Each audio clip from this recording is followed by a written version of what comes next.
to tase you. The next street off the sequence.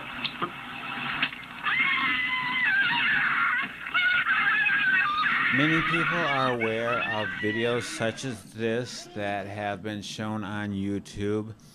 Also, the very well exposed student at the John Kerry speaking engagement who was tased. The question becomes one of safety and one of appropriate use. Now, from Canada.com, the Vancouver police, it is reported, regularly use tasers to subdue people who are unarmed and nonviolent.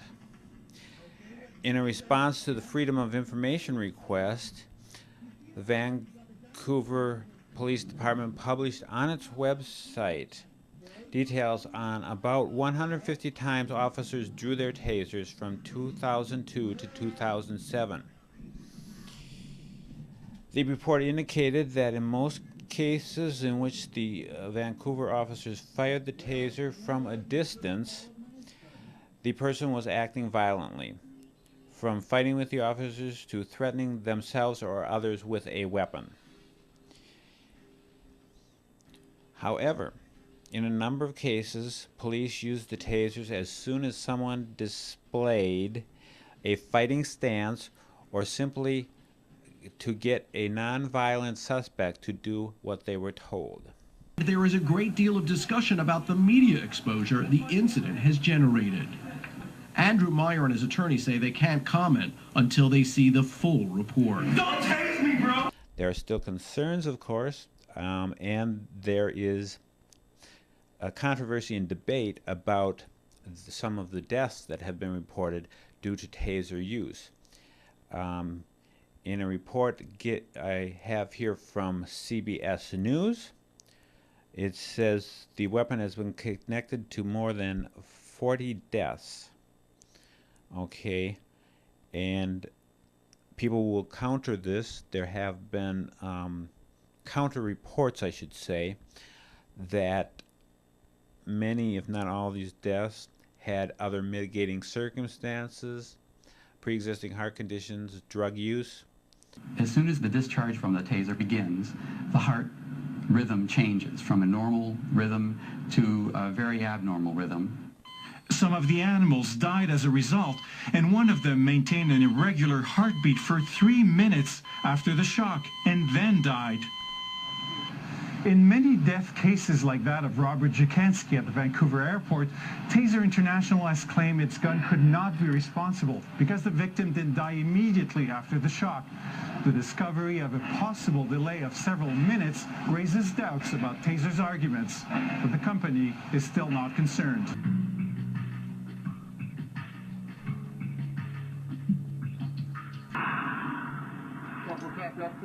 Driver's license, proof of insurance. Don't send me 65 mile an hour zone, have license plate in front of the car, have license plate in the rear view car, and she drives license, proof of insurance.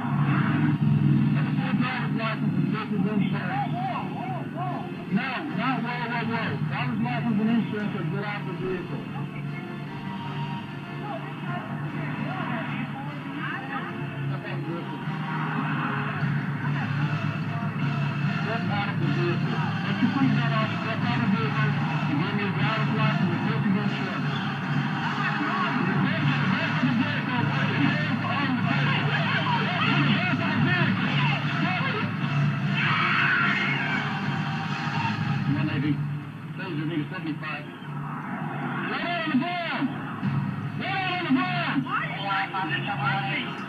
CBS News correspondent Wyatt Andrews first started looking into police use of the taser stun a year ago. This is a year ago from a report filed October 12, 2004.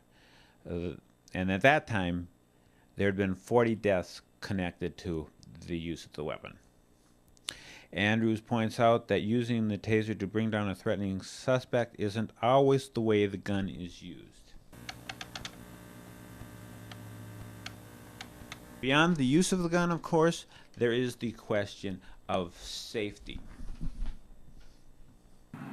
With contradicting scientific evidence, police officers should be very careful as to when they use the taser, says Dr. Andrew Dennis.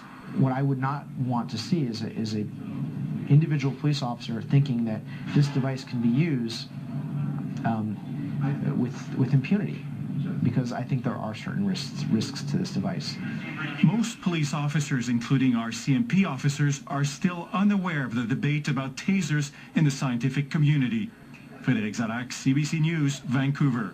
Many news sources, web and other media, have cited a report from a presentation at the American College of Emergency Physicians Research Forum in Seattle. The lead study investigator was a Dr. William Bozeman. He's an emergency medicine specialist at Wake Forest University in Winston-Salem, North Carolina. I've found this report cited quite often and have found no other reports on the safety issue. This report has determined that in a research of 597 past situations in which tasers were used by police officers, Bozeman found that the serious injuries were rare, occurring only 0.3% of the time.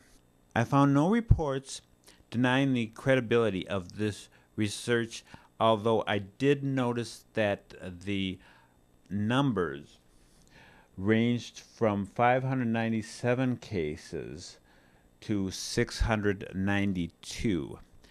I found the number 597 mentioned more often, so I'm taking that to probably be the accurate number, though I did find it curious that there wasn't a agreement on that number. Although it seems the major cited research indicates that there is a significant safety factor in the use of the tasers, and that injuries and deaths are rare. Even Dr. William Bozeman also cautioned that these are serious weapons and they absolutely have the potential to injure or kill people.